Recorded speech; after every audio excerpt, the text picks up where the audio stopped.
Okay, Kim, can you unmute yourself? I think I just did I? Yep, and we're recording, so you are all set.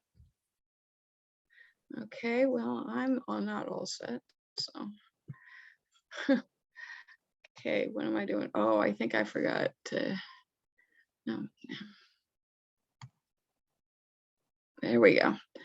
And I've got all these bars on my window. I can try to get rid of them. All right, well, welcome to the Zoom on Nature with the Enchanted Forest, also known as the Nathan Mott Park. And we're going to start off with a little bit of history in a moment, but we'll start with the map as usual.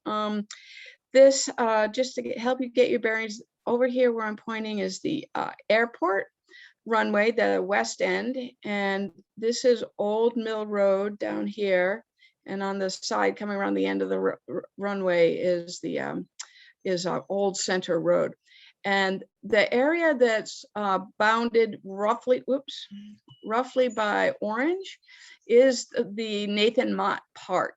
And it is a lot of other area around it is also conserved in other ownership, including the Black Island Conservancy and the Black Island Land Trust.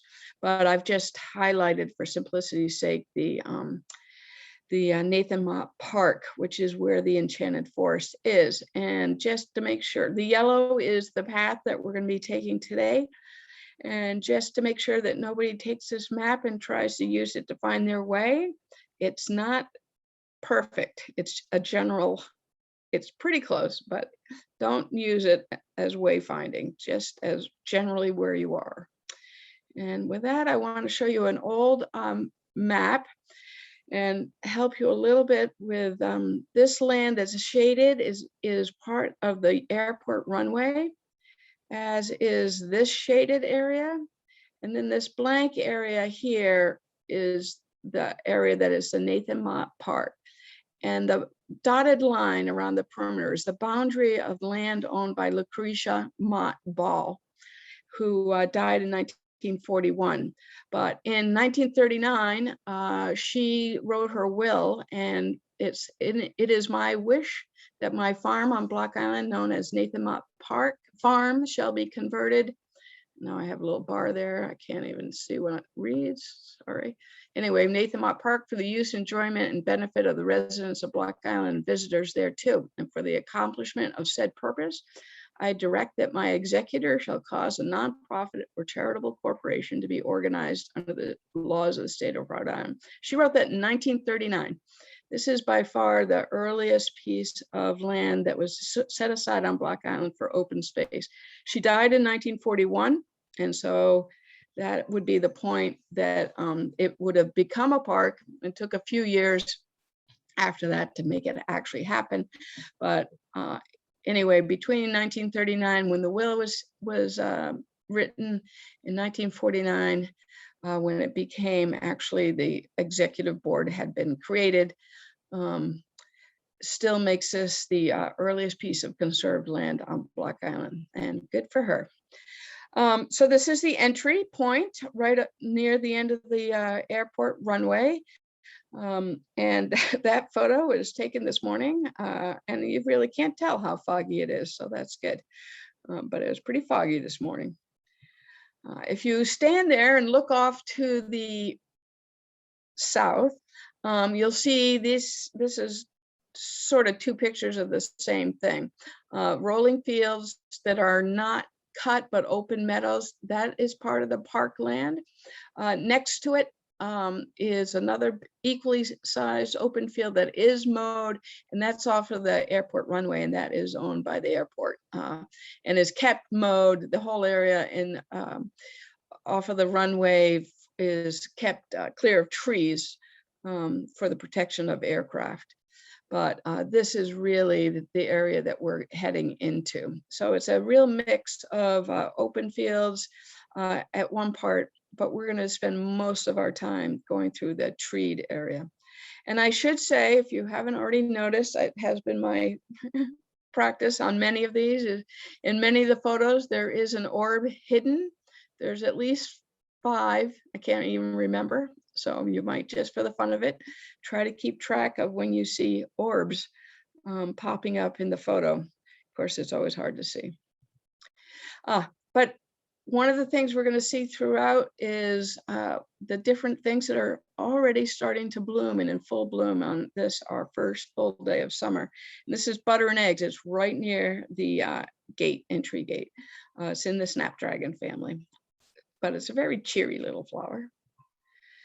So as you start down the path, almost immediately you see in the distance a funny little box right over here. This box was put in place several years ago. It's Poetry in the Wild had a project where they had several of these, quote, poetry boxes around Block Island's open spaces. This one is still in place. And they usually have a poem in there of some sort, and something in the boxes were created by individuals. Every single one was different. Some were full-on boxes like this one, and is still there with like a diorama inside of it, kind of sort of recognizing the forest nature of part of this park. And I should say the Nathan Mott Park is the whole area. The Enchanted Forest is often referred to as the Enchanted Forest, but that's really just a sort of a sub part of what's in the park. But there is in this diorama a indication of a nod to that. And there's a poem on the back wall, but the poem on the rock, if that's what it is I think the best thing. Not all who wander are lost, and there's nothing better to do on Block Island's trails than just wander and don't worry about getting lost, which could happen. And in this poetry box now, we have a new resident, and this is a wasp, paper wasp, and it'd be interesting to see how big this little nest egg casing thing will grow. I checked it again this morning, and it was sleeping on the, and I don't bother it because I don't really like to get stung, but there it is in the poetry box. So as you keep going along, you come to one of the few fields that you'll actually see on the rest of this particular walk. So the path opens up into this beautiful field. This was again taken this morning. It's a little foggy and hazy. And this would be and this field has a lot of wildflowers in it, but it would be a lot better if it didn't have so much black swallowwort. And if you look a little more closely, all of this dark sort of vegetation, that is black swallowwort growing up the stems of grass or whatever it can find. In this case, milkweed. Here's a stem of it reaching up, and it's going to strangle these plants. Black swallowwort is an invasive that is pretty toxic. It is in the milkweed family, and the latex base of milkweed juice is very toxic. Black swallowwort is even more toxic than the milkweed, and unfortunately, it will attract monarch butterflies and other insects that want to eat on milkweed species. And unfortunately, the larvae who eat that, it's too toxic for them, and they will not, for the most part, they will not survive. So black swallowwort is not our friend. Now here it is, it's a vine that sort of twines up in that field. It's growing up every stem of grass. So it looks like the black swallowwort itself is an upward growing plant, but it's really not. It's just a vine going up the vertical structure of what's there, whether it's grass or milkweed. And a closer picture on the right. And up close, the flowers, like all flowers, when you look at them really closely, you can notice such incredible beauty, not only to the structure, but to the colors. I'm not sure what color I would call those flowers, some kind of beautiful purple eggplant. I don't know, but it's really a beautiful plant, even if noxious and an invasive that we really should be trying. We try to control as much as possible. One thing we've learned is that if you mow the field, it just gets rid of any possible competitors, and it seems to go pretty crazy.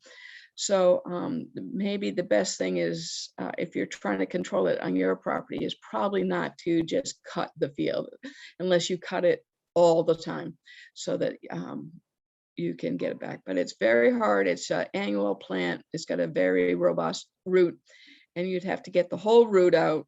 Don't leave one little bit, or else you'll have a new plant the next year. A pain in the neck. But there are other less inhospitable plants, of course, and these are all growing along the pathway. Red clover, of course, is just making a good showing now in June.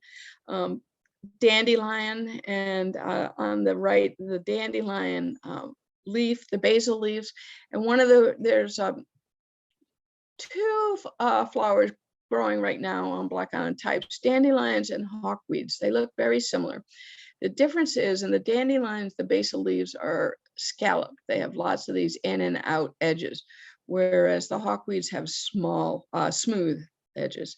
And we'll see some of those later, but the dandelions are beautiful. Milkweed, of course, is gorgeous. It's in all manner of development out in the Nathan Mott Park right now, from tight little buds that are just turning sort of light pink or mauve or purple. And then there's a few that are fully bloomed. And if you look at each one of these balls, each one of these individuals is a flower. And some, like this one, is still in bud, and this one and this one and this one are fully open. And you can actually see the similarity in the flower shape to the black swallowwort. And again, they are both milkweed. And of course, we can't do anything in this world without our pollinators and our bees. And this is a great bee here, and it's gotten a lot of pollen packed on its legs in these little pollen packets. Not all the bees that you see have those yet, but if you see that, then you know they've been pretty successful gathering up pollen that they're going to take back to nourish their young or their larvae. They're soon to be young, I should say. And then, of course, the oxeye daisy is making a good showing right now. The more open fields you have, the more daisies you have. And Black Island has lost a lot of its open farm fields just to the succession of coastal shrubland. But growing up as a kid here, almost every field at this time of year was filled with daisies. In fact, we used to cut those and put each one in the hole of a chicken wire as the entire backdrop at the high school graduation. So the seniors would be sitting on the stage, and the whole backdrop would be a chicken wire framework filled with daisies. And I can't imagine getting that many daisies now, but it was fun when I was younger. Of course, not all is beautiful, or I guess everything's beautiful in some way, but not all is helpful. Another invasive on the left is the barberry, a prickly little thing that's escaped from yards, an invasive plant. And then on the right is greenbrier, which is growing quite robustly right now. And it's known by these big leathery leaves and these thorns. And you can see these tendrils. It just reaches out, like this one is reaching out into the pathway, looking for something to grasp and then grow on. So we'll use any tree or bush or shrub as the armature on which the whole mass of greenbrier will grow. And here's an up close of one of those leathery, thick leaves with a little fly on it. One thing we saw, this is a photo of Moro honeysuckle that I took for the last walk at the Boy Scout, but the Boy Scout camp is not the only place that Moro honeysuckle grows, and it's no longer in its budding flower. It's actually now, as it is here in the Nathan Mott Park, developing its fruit and its seeds. And well, of course, the seeds are in the fruit. And I mentioned once before, if you look at these, they're all in 4s or 2s, and the fruit actually grow like little attached twin berries. So here's the 4 right here, 1, 2, 3, 4. And you always can tell Moro honeysuckle by the way that, well, first of all, it's a very sort of oval, kind of little bit pubescent or hairy, and the berries are fused together. Of course, this is the honeysuckle many of us are more used to, the Japanese honeysuckle, also starting to bloom. And so, of course, in this photo, here are the flowers not yet open, and then the flowers as they open.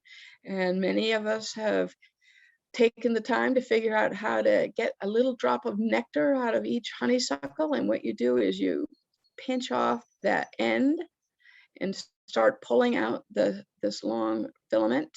And as you pull it out, it will pull with it a little drop of nectar.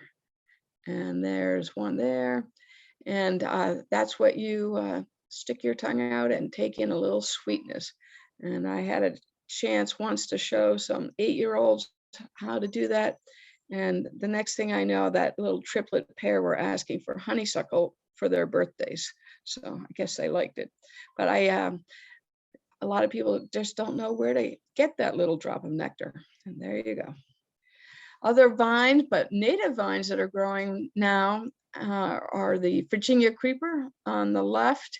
Those are they're the buds of the flowers. They haven't quite bloomed yet, but they will shortly. And the way things are going, probably the end of this week. And of course, going up that tree is poison ivy, and both of these are natives. The Virginia creeper is beautiful in the fall. It produces a lot of very important berries for the bird life, and it's a beautiful red. The poison ivy also produces berries that are eaten by birds, and it is also a beautiful red, but obviously I do not recommend putting it in any flower arrangement. So finally, I'm coming sort of out of the field where the sort of the wildflowers are and the vines, although there's lots of vines in the more forested areas. And I come to this first little stand, and there's several things. First thing in this little stand of trees, here is the bayberry. This is a wonderful English oak. It's one of the few oaks I know on the island that has is the English oak with the rounded sort of leaf types. And then in the background, over here, this background is a shad bush, also known as serviceberry or Juneberry. And right now their berries are ripening. You can see a good mix here of red. The green, of course, are not quite ripe yet. I have already noticed around the island catbirds and other birds plucking these off. It's the first berry really to be ripe enough to feed bird life. So Juneberry, this bush has many names: shadberry, serviceberry, Juneberry, all refer to what we call a shad bush. And right near that little oak tree, or not that large oak tree, I should say, was a couple of cedars, one very big. At first, I kept looking at this. Is this a big cedar or what is this? This is a big cedar with like a skirt of black cherries around it. So it's actually a mess, but it's a very large cedar. And just down the path is a couple of smaller cedar growing in, and they are well buried right now as well. So this is where we're starting to get to the more forested area. Underneath, the landscape of the substrate here is very sandy and rocky. So a lot of things are more suited to dry, sort of morainal grassland things. So one thing we have here on the left are sort of seedling black pines, and there is a big black pine in the area, so you can tell where those seeds came from. And they are looking pretty robust. This is a good habitat for them, as long as the turpentine beetles don't get to them. And it's been 20 years since that has been a huge problem, or 30 years, 91, yeah, 30 years, wow. And then underneath in that is all of these little white things is this little tiny hawkweed that has already set up their seed heads. And you can see it's very like a dandelion, but in this case, very small. And we'll see a little bit later a better picture, but also not to be very careful. So poison ivy grows not just as a vine on trees, but as a vine on the ground. And so this little patch of hawkweed is throughout, got a good webbing of poison ivy. Now, as you go along, there's one place in the opening and along the path where you can look through and see that there is water over here. Now, I cannot find a way into this. I don't know if it's a pond or a swamp. I've looked on the map. It does show a pond. That's on the old maps, on the surveys, on the Google Earth maps. There's so much vegetation, I cannot discern a pond there. But that will be a fun place to go looking next winter. Excuse me. And then as we start down the path, after noticing the pond, we start to notice a really interesting tree leaning into the pathway. But before we get there, one of the other invasive vines that is throughout the island right now, and it's at its most beautiful time. This is Multiflora Rose. And I always say it just hangs on the trees and the shrubs and anything it can climb on as these great mats of white flowers. And they are what's giving Block Island the air right now, that most beautiful scent of the year. It just smells so sweet and wonderful, but not overly, not cloyingly, but just a nice scent of Multiflora Rose. And so it's beautiful for about 10 days. And then it becomes a nuisance again. It's a prickly, thick, invasive vine. Now here's some more. They grow in bunches of flowers. One thing you'll notice is that the flowers, for the most part, well, they start off with having these yellow centers. These are the stamens are yellow. Once that the plant progresses, it will lose those, but if it's got yellow, it's a Multiflora Rose. It's not a Bayberry, which looks very similar. And beautiful, again, when you look at it closely, and in one bunch, you can have it past, it's dropped its stamens, still has it, and a bud yet to come. And one thing you'll notice throughout the island is that there's a lot of variation in these roses, from very white and a little bit smaller to a little bit bigger, tinged with pink. They are all Multiflora Rose. It's just slight color variations. And it's pretty amazing just to notice. And sometimes it's very light, sometimes it's very strong. Now back to our tree that's leaning into the pathway. It's kind of a mess. But I looked up and I was looking up at its leaves and I go, what is this? This was not a tree I recognized. The leaves are very different looking to me. I could, and of course I couldn't reach this. These are fairly small. I'll show you in just a moment how small they actually are, but this is taken with a, close-up camera just to get the shape of the leaves so I could try to figure out what it was. And what it was is what it is common hawthorn. And also up in the canopy, it has already flowered. The flowers are withering and the berries are coming on little, and sometimes they call it May apple or some version of that, but it's a common hawthorn. I've actually not seen one of these on the island other places, and that doesn't mean that it's not here. It just means I haven't become aware of it. I've seen other hawthorns, but the common hawthorn, and you can see it's got a few spikes coming out of, it's leafing out of its trunk, a little bit closer understanding of the size of those leaves. And of course, why is it called a hawthorn? Well, it has quite a thorn, although relatively small. But that's a good scale to the, these are a little bit smaller, these leaves, because they're the ones that were growing out of the trunk.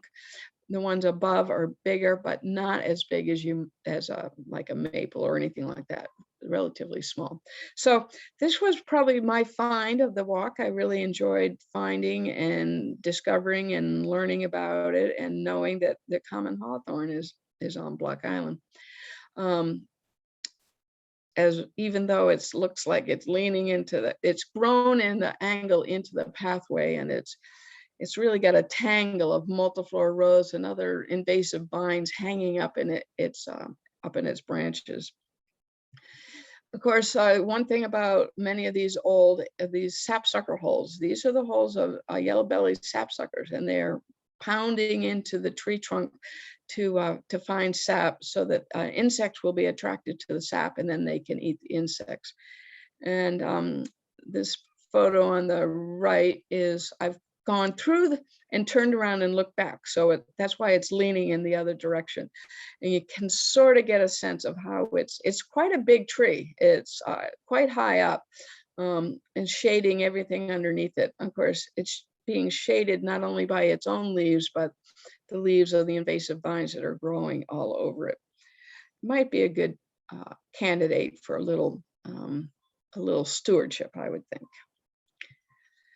Now, as you go a little bit further down the path, and I will say there's not a lot of moisture other than where I noticed off the path, but I found this little section of ferns, and I was like, oh my God, I think there are 3 species of ferns in there. So I looked closer, and the one in the middle, this one is, I believe, species number 1, a cinnamon fern. And one thing I'll bring your attention to is how the spines are almost totally opposite each other. And of course, it does have a sort of a light brownish tinge to it. So that is cinnamon fern. Then right next to it was this fern, which is looks different. And if you look closely, let's see if I can do this. Maybe not. There we go. Closely at these, it's a little sharper. The individual leaves or fronds, or whatever the right term is, are not opposite. They're alternating. So right away, I'm like, that is surely something different. Plus, it's kind of tapered at both ends. This is one that I just pulled out of the ground so I could take a look at its whole shape. So I believe this is a New York fern. And then in the mix was a very different looking one, sensitive fern. And I look forward to being corrected if I've gotten any of these wrong, because I will say many of you who have been with me for the year of these have been hearing me talk about ferns and wanting to learn them. And I hope I've learned these 3 at least. Hey, Kim, not to interject, but Emily confirms that you are correct on your IDing in the chat. So good job. Thank you. I learned something this year. Now all the other ferns. This is another photo from our last walk in the Boy Scout camp. This is high bush blueberry, and these are not in bloom, but they are now in berry. And there's a beautiful giant high bush blueberry. Well, there's a couple in this area just past the fern, and these are berried up, and a little bit farther there, right on the side of the path, is a real tangle of one, and it's been obviously cut many times to make way to keep the path clear. So it's really twisted. Well, they usually have a form that's very twisted anyway, which I really like. But you can see it's had many limbs sort of chopped off of it. But it always makes me feel like I'm in an ancient place when I see a big old high bush blueberry like this. And this was right down the path from the ferns, and both of these would like a little moisture. So there's got to be pretty close groundwater, even if it's not visible to me. And progressing down the path, there's a shad on the left, and there's some more trees. I think this is a chestnut, which I'm going to talk about a little bit more over here on the right. But you're starting to get the feel that you're going into a forest, going away from the fields and the meadows. Of course, lichens along the stone walls, can't resist those either. They're truly beautiful. And as you go down the path, you come to a point where the path used to go straight, where it says stairs closed there, but now goes left. So now this area right here used to go straight up. Those stairs are gone. There was a big erosion, and it used to go right up a pretty steep little bank. And actually, I really like the new path much more than the old stairs, because it wanders through some really beautiful forest habitat. So we're going to take the new path off to the left and just go down the way. And pretty soon, very quickly after that, you see this intersection of stone walls. And whenever you see whenever I see an intersection of stone walls like this, sort of not completely covered over because there's so much shade in the area, some of the vegetation that might be crawling on them at other parts of the island has not really taken over. But it always makes me go, wow, what were these stone walls for? Did they hold something in? Were they a property? It always sort of evokes sort of old days and bygone times. And it just sort of, this part of the path just really evokes forest and maybe the beginning of a little bit of enchantment. I would say we are into the Enchanted Forest part of this walk. So it's just interesting to see this very sharp corner and no indication that either one of these stone walls continues on in the other direction. So always interesting. As we go through, I see this big tree that's actually had a sawed off part of the limb there. Great habitat for lots of things in there. I love that we leave as much of the debris on the ground so that we can, so that it can go back to nature and other parts of the critters of our world can use and eat them, which includes a fair amount of fungi and mosses and other things that are more plant-like, but not exactly plant-like. Now, one thing I've seen throughout on my way so far on this walk in the background have been these tall chestnuts. And there's a lot of chestnut trees in this Enchanted Forest. In fact, it's probably the most numerous tree in the Enchanted Forest. And here's an up close of the top. Right now, they have those are the what they would call the staminate flowers. The male flowers for the tree are in obvious right now at the top of the trees, and a little bit later you'll get a closer look at those. But if you're looking at the tree in a distance, as I was in this case, I just picked up my binoculars and took a look at the flowering and the leaves, and I knew right away it was a chestnut. This is a large chestnut, but not as large as this one.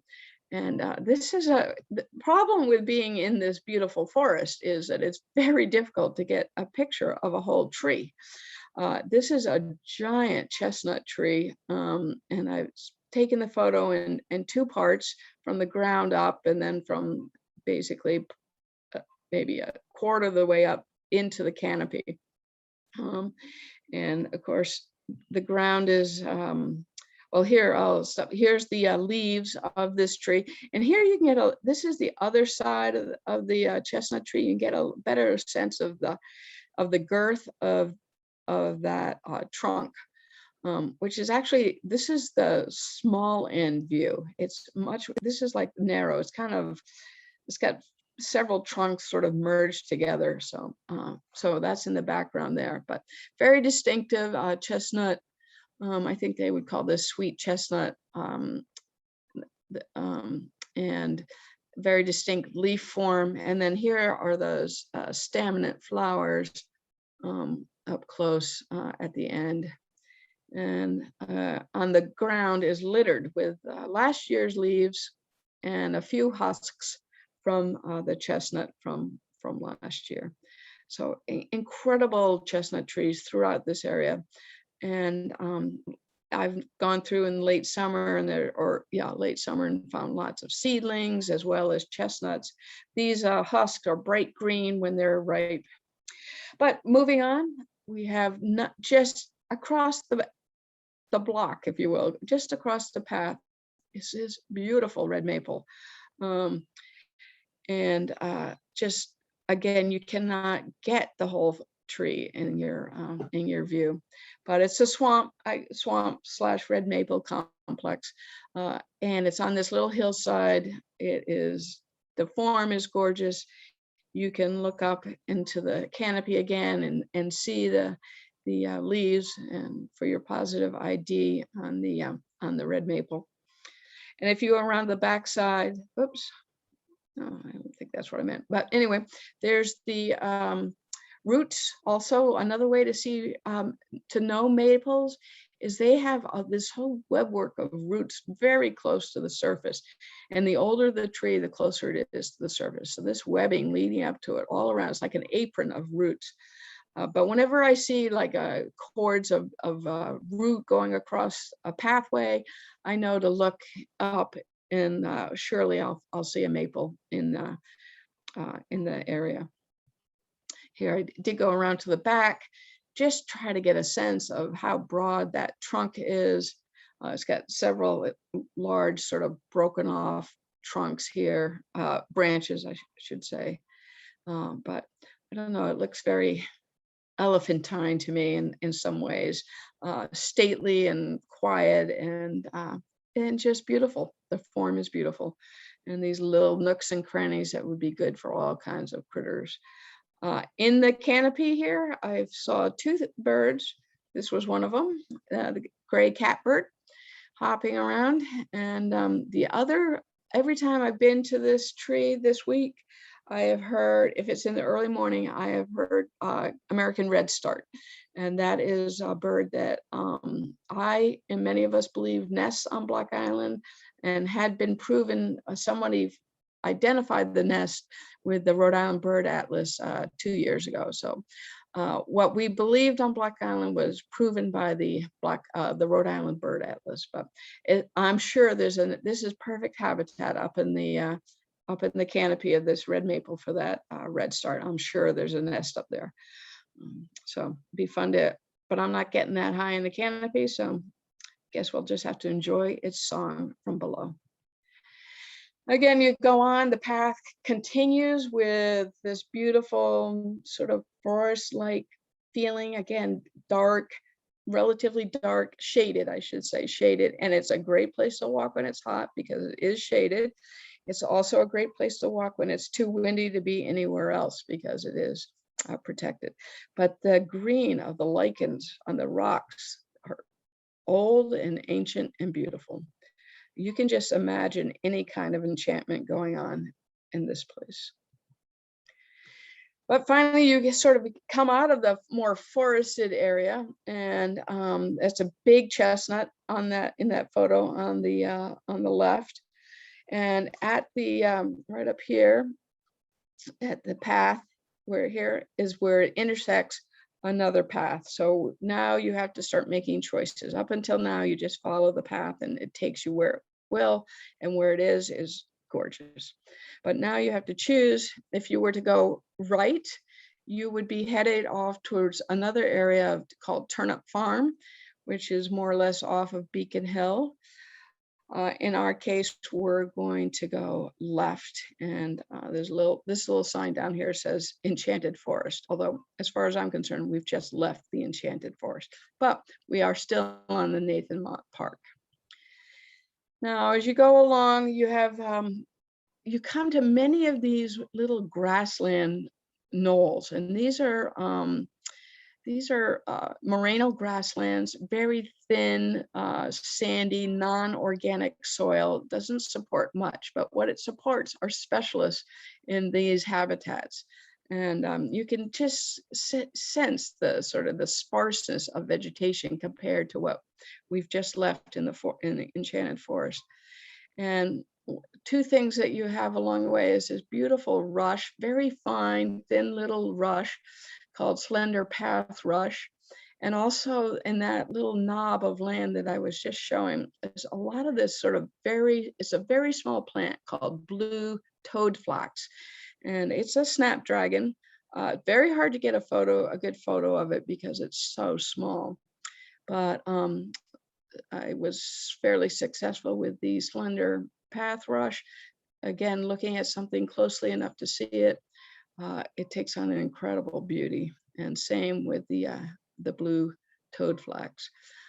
These toad flax, if you look it up, it says it grows in waste places. And it's usually along the side of a road, any sandy road. I see it a lot along the road down at the end of Corn Neck, down by Saucon Pond. And sometimes on the mainland, leaving the boat, if you go up what we call the escape road, you'll notice sort of this blue haze to the grass on the side of the road. And it's just a field, a strip field of toad flax. Beautiful flower. And you keep going, and again, you'll come to another intersection. This case, it says Old Mill Loop. And I, again, will be taking a left. All of these turns, when I've had to choose, I took a left. Some of the times when I took a left, it dead ended at one of these moreno knobs, such as this one. I took a left here, and this is what I found, just a moreno knob. But I found something else on this, and the other one had the toad flax in the rush. This one had mats and mats of mouse ear, which is one of the hawkweeds. This is a tiny flower. We saw earlier the same flower, only the seed heads were all on them. Here, they're just starting to bloom. And once you look closely at the leaves, these basal leaves, they're a little bit hairy, and you can see why mouse ear is its common name. And actually, you can see a couple of these past flower heads gone to seed. Again, sort of like the familiar dandelion seed heads. But again, beautiful in its patterning. Also, in around the edges of this little knob, the little opening, was arrowwood or viburnum, and we have a lot of that. There's quite a bit of that in the forest part of the walk, but not as much as chestnut. But once you got out into the open a little bit more, there's a lot of viburnum or arrowwood. And I took this photo because some of the flowers are still in bud, and some of them are already bloomed. And there's a great variety. In the darker, cooler parts of this walk, they're still in bud. In the more open parts, they are past. This one shows, all in bud flowers. Sorry, not in bud, in flowers. And this, let's see if I can zoom in on these for you. These are the flowers gone. And each one of these is the base of the flower. And these are going to turn into like a little handful of viburnum berries, which are a dark blue hard berry that are used by wildlife late into the forest. But arrowwood is a wonderful, one of the predominant shrubs throughout the island, in the coastal shrub, which most of Black Island would be classified as coastal shrub. But it's interesting on this walk to notice that some places it's just in bud, some places it's in full-on bloom, and some places the blooms have passed and the berries are starting. And just for a close-up, again, look at these flowers closely, and you cannot disagree that it's a stunning plant. What's not quite so stunning is some of the leaves. This is a viburnum leaf beetle, has been at work. And I did not see a lot of this, but there was one area that a lot of the leaves were all chewed up. And I did a little checking about this. I did not find the beetle, but surely it's evident. It's completely, taken all the leaf right down to the veins.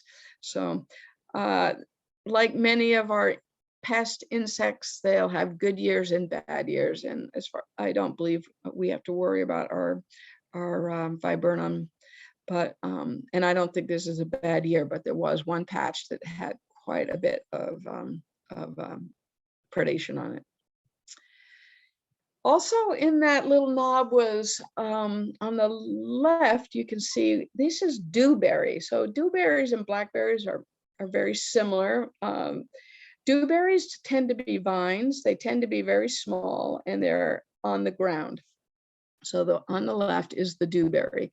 It is, you would say that dewberries and blackberries are the same family, just slightly different type of plant. And then this is the blackberry. So a little bit different in the leaves, but still sharp pointed leaves. These will produce a tiny, tiny fruit, really, but some of the sweetest blackberries you'll ever taste if you can beat the birds to them.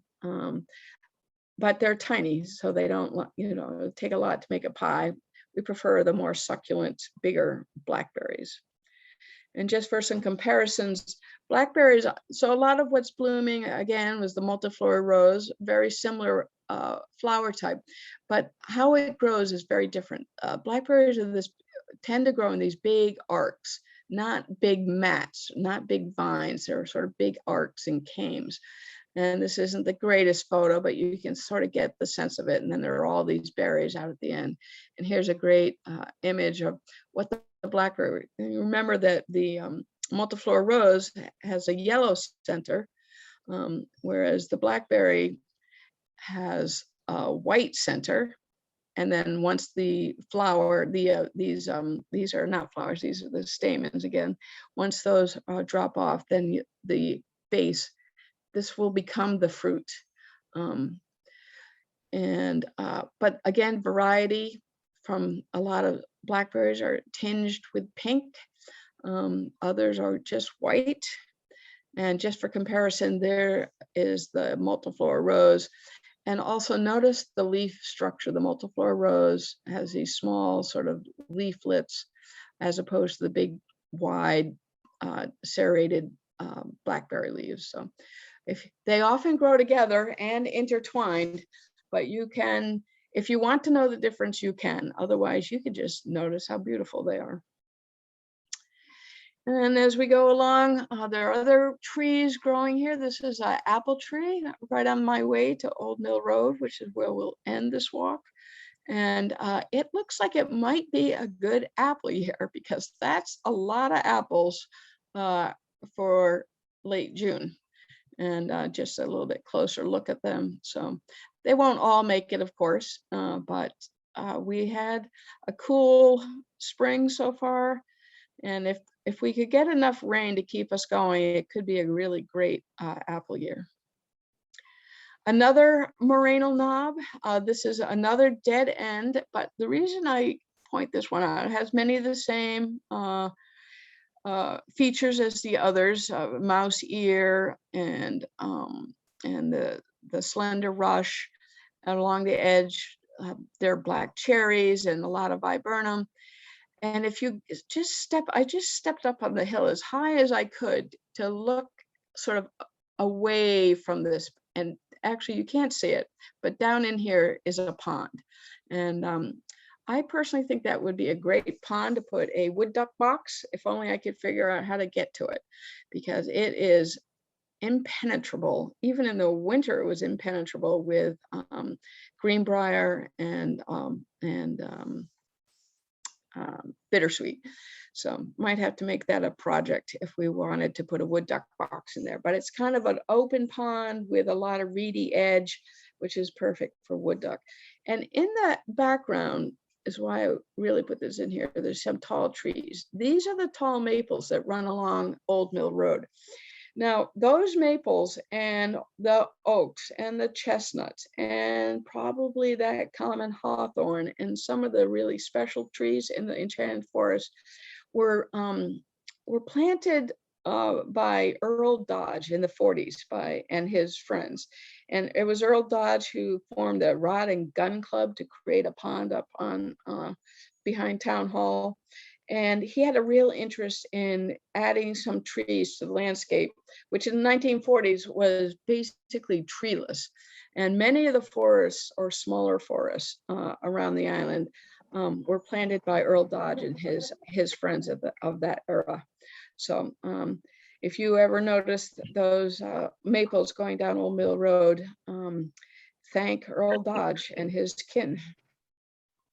We'll leave this area, and on the left here, we're coming to the end of the path that will then come out to Old Mill Road. And if you're standing on Old Mill Road looking back in, this is what you'll see. Another gate and turnstile, just like at the beginning of our walk. And back here, you could just barely make it out. is a little sign that says Enchanted Forest, and it points in both ways.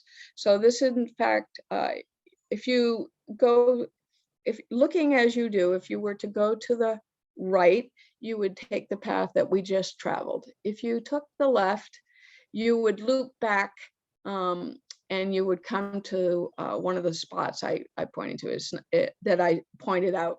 And actually that would be the shorter way if you were headed to the Enchanted Forest. The way we came was sort of like a diversion to take advantage of looking at what was there. On my way back, and I've done this walk, as I think I mentioned, at least 4 times in the last week, and things are different today and yesterday than they were 4 days ago. It's amazing. And when I went back to the big field on my way back, I saw things that I hadn't seen, things that are a crow and this beautiful little yellow butterfly, sometimes called a sulfur. I wish that butterflies are tricky to photograph, so this is the best I could do. But you sort of get the sense it's beautiful, and it makes you just like life. One thing that just started to bloom, I saw this Saturday. I had not seen it before on the island yet this season, but this is one of the last of the roses. June is a month of roses, whether it's the Multiflora Rose or the beach roses or the beach plums, all rose families. This is Pasture Rose. And it looks like a beach rose, but it grows in the meadows and fields and away from the beach. And its leaves, as you see here, are much smaller and more fine than the beach rose. And this will bloom throughout the summer in our pasture lands. It's sometimes called Carolina rose as well. And this is really where most of them are right now in their bud form. But there are a couple on Saturday blooming. And again, pollinators are at work. I think that was actually a little ant in there. And there will be many, many, many more of these as we move from into summer, as we are now. So this is a diversion. This is a different hawthorn. Now, I hadn't really become aware of hawthorns until I did all the walks in Robin's Hollow for this series last year. And these hawthorns are in Robin's Hollow, and they're blooming right now. But it's a different form. It's a different species. But there are many of them in there. And I was able to identify them in the winter when I did the walks by their thorns. But today, and probably for a few more days, you'll be able to identify them because these trees are in flower right now. So 2 hawthorn species on Black Island, but I have to say that I'm most gratified by the common hawthorn that we found on this walk. This upper picture is just an example.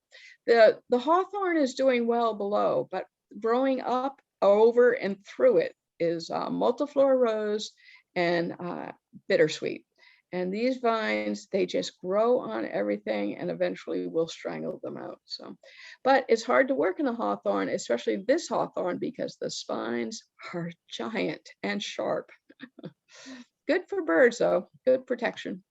Other things seen around the island this week, silver hake are starting to show up in our waters. Snapping turtles are laying eggs all last week. Everywhere I turned, I could find a snapping turtle pulled up out in some sandy place trying to lay her eggs. And last week, or the last time I had my horseshoe crab tagging event, we didn't find any horseshoe crabs, but I had a young helper who was on the walk, and she found the only horseshoe crab eggs I've ever seen myself. And she found them. She drew a little circle around them. I put in the little red circle for scale. I go, she's 6 years old. I said, may I take your picture with the eggs? Oh yes, let me put the hand in for scale. 6 years old. I said, when 12 years, come to work with me at the Nature Conservancy. We need you. And then of course the photo up top is a photoed in, but that's what horseshoe crab eggs look like in the sand. Sort of a grayish green, bluey, sort of like a shiny bayberry. So fun things to be seen around the island. Not everything in Nathan Mott Park, but boy, Nathan Mott Park was pretty great. And my bird list for the walk, all birds that nest on Block Island, no migrants at all. And so again, the American redstart was probably the highlight. To keep hearing it every time I went to that maple is pretty fun. And with that, I thank you, and I will take any questions you might have. And you can see in this picture, these are the fields of the Nathan Mott Park, both the grasslands and the meadows in the front, and the beginning of the forested canopy in the back. So, Hey, Kim, it's John Formica. Thank you again. Very interesting, and really appreciate learning more about that. I had two quick questions for you. You referred to many times the invasive species that have come into the park. I mean, what can be done on that across the island? And then secondly, I'm just curious, on the big red maple, do you have any idea how old you think that might be? wow, I'll start with that. No, I don't. I'm not well versed in how to age.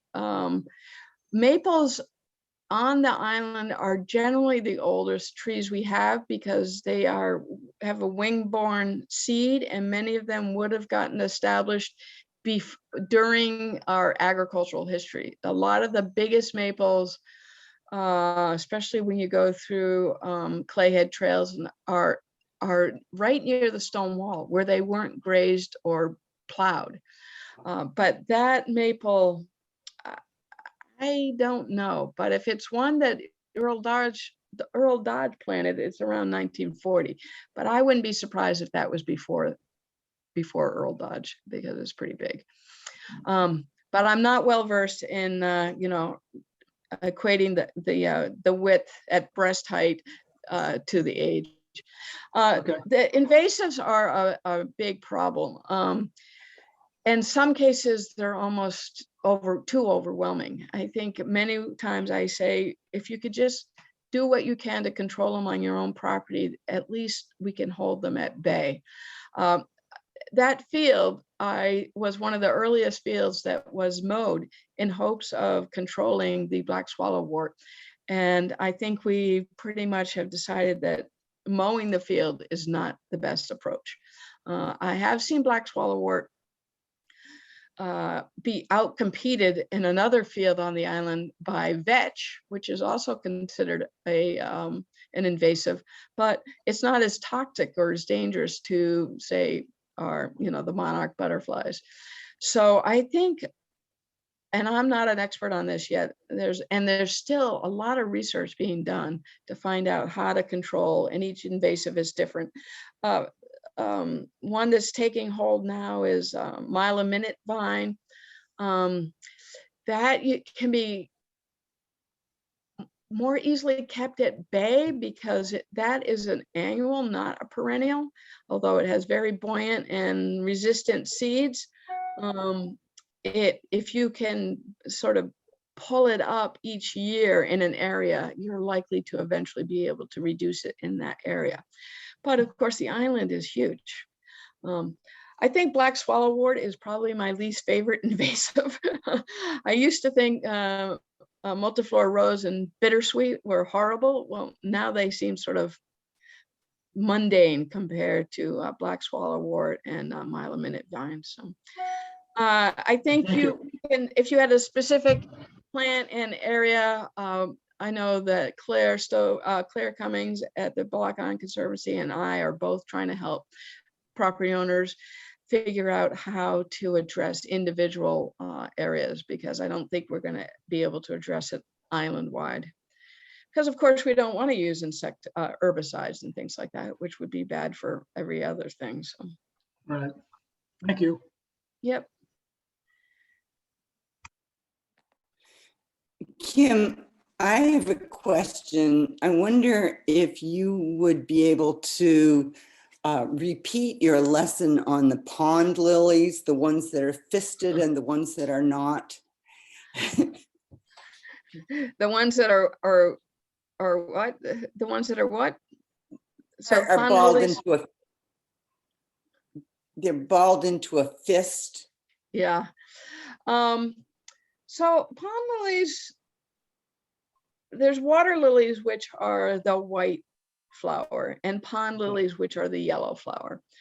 And I've had several people approach me about in the last year about they feel like their water lilies are getting out of control in their pond or their wetland, and and I'm not sure exactly what to say. Some people I know have gone and tried to pull them out, but it is a wetland, and I would be checking with the DEM to find out if that's a violation of wetland regulations, which I would think it would be.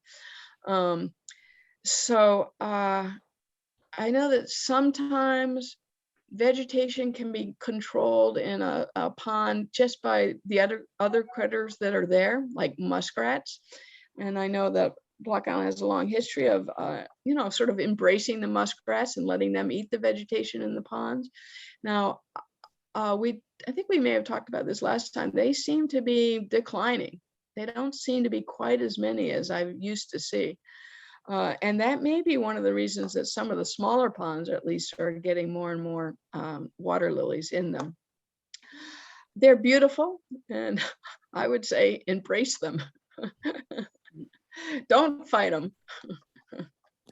So, but I have recently suggested to somebody that they contact the Rhode Island DEM about Wetlands Division to see if they have regulations and or suggestions. And I know somebody who's worked there, who's on a board that I serve, and I plan on asking him specifically about that the next time. So if I learn anything, I'll probably have an article in the paper. Thank you. You're welcome. Thank you, Kim. I love the ferns. Oh, good. Yeah, Check out, but I just wanted to say hi and yeah, thanks for including them. Super fun to see those. it's fun to see those. I owe you an email. I got you a place to stay. So, Ooh, sweet. Actually, I think I've narrowed in on dates when I can be out there. So I'll email you later today. yeah, we'll get offline. Awesome. Thank you so much. You're welcome. Bye. And bye. No, it's okay. I was not to everybody. This is a year of these talks that we've done, Zoom on Nature.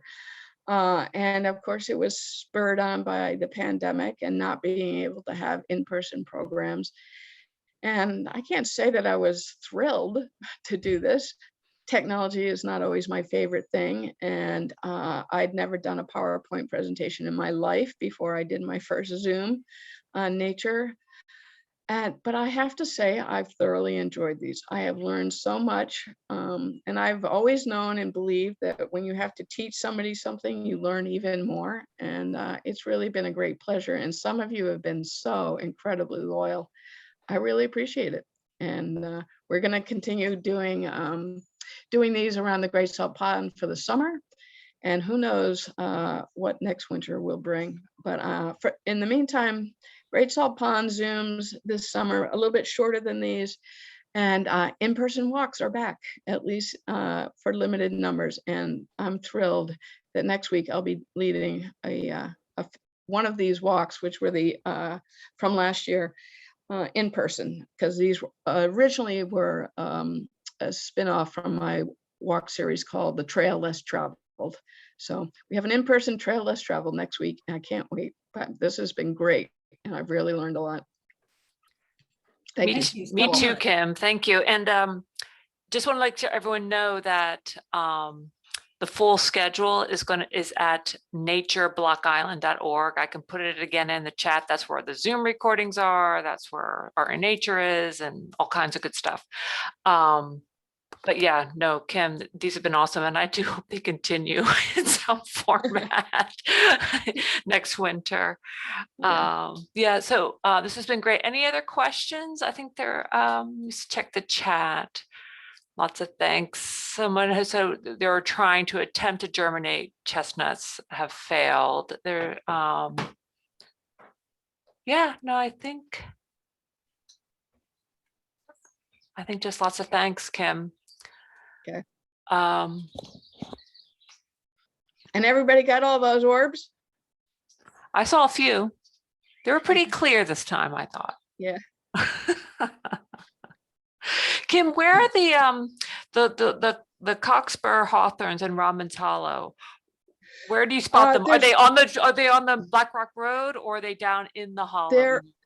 They're both. Okay. If you first of all, right in the field that was mowed this year along the road next to the parking lot, there's one blooming right now. Okay. If you start down the path on the road, you'll see several.